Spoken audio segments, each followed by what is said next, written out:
各位觀眾，大家好。今日想同大家分享一個好有幫助嘅計劃，就係中高齡就業津貼。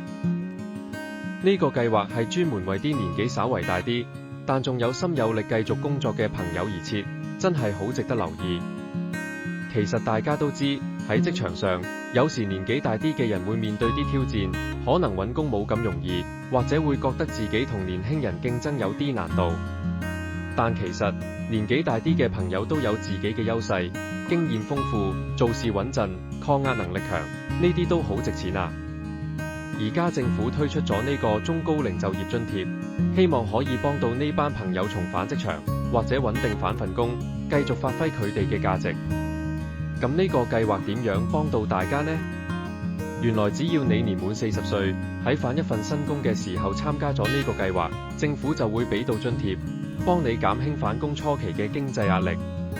呢個津貼主要係針對啲中高齡求職者，令佢哋揾工時更加有信心。津貼金額係點計呢？其實好簡單，計劃會根據你每個月嘅返工日數俾津貼，最多可以攞到每個月4000蚊，連續攞6個月，咁樣計埋都係一筆唔少嘅幫助啊！如果你而家揾緊工，或者識得有啲朋友都喺度揾緊工作機會，可以考慮下呢個津貼計劃。申請過程簡單易明，仲有政府部門同社會服務機構提供支援，幫你搞掂啲手續，唔使擔心複雜。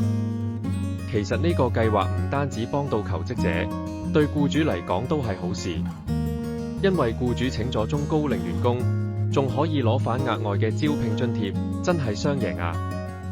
最後，我想鼓勵大家，如果你覺得自己仲有能力繼續工作，就唔好放棄。年紀唔係問題，反而係你嘅優勢。呢個星號中高齡就業津貼星號，就係希望幫助大家重新踏上職場，發揮你嘅經驗同才華。希望今日嘅分享幫到你哋，記得留意下呢個計劃，揾工期間有需要嘅話就去申請。多謝大家收聽，祝各位工作順利，生活愉快。